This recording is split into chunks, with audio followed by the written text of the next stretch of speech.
Welcome back to the channel, everyone. Today I'm doing a special treat, the top 5 NFT games that I believe are in the space right now or will be the top 5 in the future. Now, don't skip right to the end. Trust me, these top 2 I'm going to go into a bit more detail on, but these first 3 are actually really good in their own right, and they all do something really different. I don't really believe in talking about 10 different copycat clones.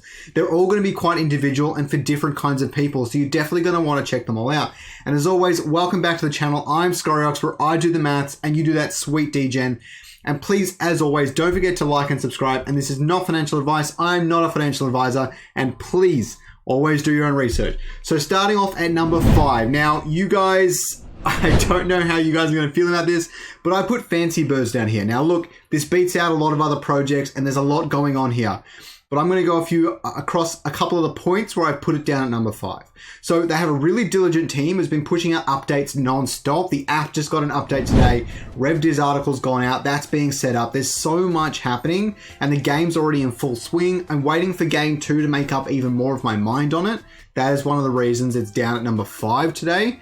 But they are trying to put together the mini clip of play to earn. And if they can get this going, it will definitely become one of the top contenders out there for the foreseeable future.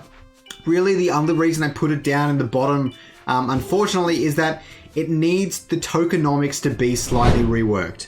I know I've said this about many games, giving out tokens for nothing doesn't really work, but they have updated their tournament structure recently, which helps this a lot, and they're continuing to doing things like that. So any game that has a good multiplayer focus will definitely be on my radar. That is what's most important to me. Axie Infinity and Pegaxi didn't really have that, and that is why I am not having them in this list.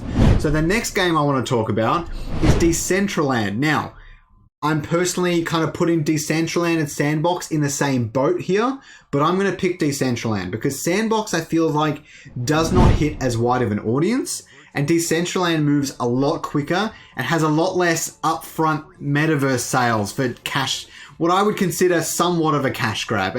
I don't really like the Sandbox structure, and Decentraland's really interesting. It has things like ice poker and whack-a-mole games and stuff inside of it, and games that people can build, and it's really interesting as a meeting place to go and express yourself and hang out with other people.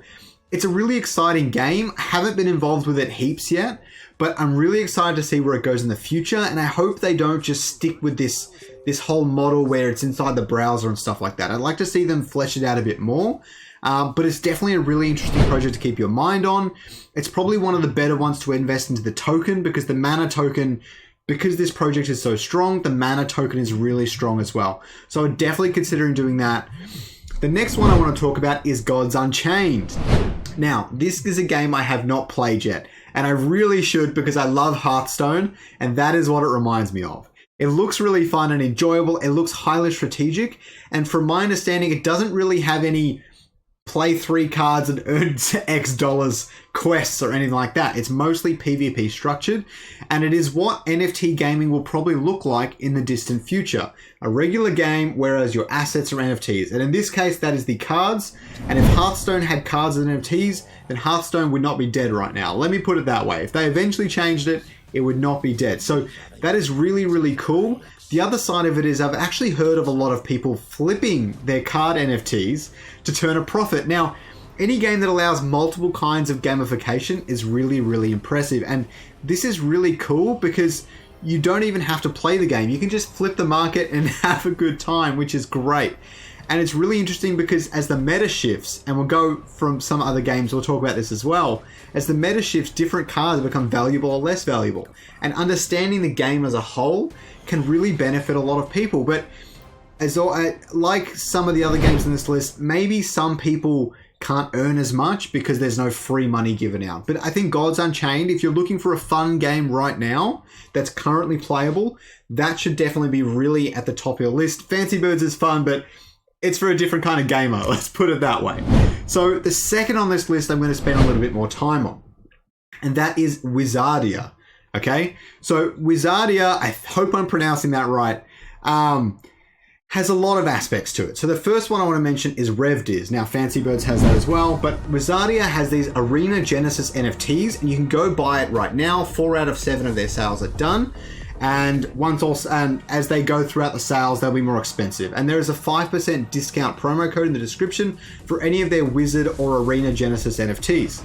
So that'll be in the description, pin comment, all the rest of it, if you guys want to go and jump on this. It's a pretty cool project. Now, as always, this is not financial advice, so always do your own research. But it's got some really interesting stuff. The other thing I should mention is the team not only has really long vesting periods, 19 months and above, but they're also fully doxed. You can go on their website, and hopefully I'll put that up on the screen, but you can go on their website and you can go through all their LinkedIn bios, other bios and things like that. They also have the Illuvium Chief Financial Officer is their advisor. Now, you guys know I believe in the Illuvium financial side and economy and everything a lot. So it's really good to have him on their board sharing a lot of those details and information. And that means a lot to me personally, but I know everyone's different on that. So your Arena Genesis NFTs, once you buy them, they'll be automatically staked for rewards. And these won't start to unlock until the game is out, which hopefully should be in Q2. So very, very close. So once Wizards and people can go in and upgrade them, level them up, they can give them potions, add spells to them. The game plays a little bit like Raid Shadow Legends, but they're planning on making it as strategic as they can, which is really good. And I hope they have a high skill ceiling.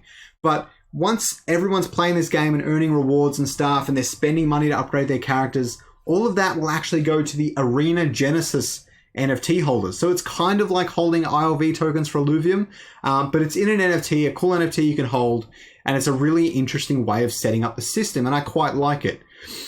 The other side of things is that Wizard NFTs are currently on sale. They cost about 100 US, probably a bit less, maybe 75, I can't quite remember. Around 100 US each to purchase a Wizard. And you will need 3 to play the game. Okay, so a little bit like an Axie structure, but currently they're quite cheap. They're still on sale for a while, so definitely go and check that out. Again, 5% in the description. So there's a lot of really cool stuff happening here. Obviously, I'm a little bit biased because they're based in Australia, but I'm really excited to see where this goes in the future. The other thing I should mention is that it's clear from their white paper, and I've spoken to the team a little bit as well, that multiplayer is a big focus for them. And that is really important for me in NFT gaming, that these people have multiplayer as a really big focus, and they're going to be doing lots of interesting tournaments, weekly tournaments and things like that. PvP is going to earn significantly more than PvE, and you will also be able to try out the game for free. So definitely check this one out. Put this on your radar. Maybe you don't buy it now, maybe you buy it later. Don't forget, 5% in the description. So what you guys have all been waiting for, let's get to number 1. Illuvium. I don't actually need to say much about this, but a big factor here is that it will be the first AAA title to come into the ecosystem, to come into play to earn. We don't know how that will look, and its biggest downside is that it will not have like a mobile launch, even though Illuvium Zero will be playable on mobile, but it's definitely a big game to watch. The graphics are amazing. There are so many ways to play. Not enough time to say them all here, but you can flip NFTs, you can stake to earn Revdis, so anytime anyone spends money, much like Wizardia, they will earn Revdis in the game for staking tokens. There's a lot of great rewards incentives there. The other thing is that they don't have any in-game yield, which I want to see from more NFT games moving forward, but there are definitely creative ways of doing it. But essentially, ILV is barely used for in-game yield, and it's more about capturing the NFTs, having that experience and that gameplay, and then having the NFTs. And if you want to sell them, be my guest. There's no telling what value they will have in the future, but the big thing here is that it will be a fun game. It has a strong economy, and it will be a lot of fun, especially as more updates and things come out. So there's a lot happening there. Obviously, I stream Illuvium and make lots of Illuvium content, so it was going to be on the top of the list, but I do really believe in the project. Along with all these other projects in this list, I definitely should play Gods Unchained. I'm very excited for when Wizardia comes out. There's a lot going on in this space, and you definitely want to stay tuned in, but please always do your own research. There's a lot happening. There's a lot of scammers. There's a lot of projects and rugs and things out there. Some of these might be rugs, probably not, but always do your own research, and please stay safe. Thanks for watching the video, guys, and don't forget to watch this next video down there in the bottom left hand. Wait. It's doing that thing again. Wait. It's happening again. Oh, crap. Ah, it happened again.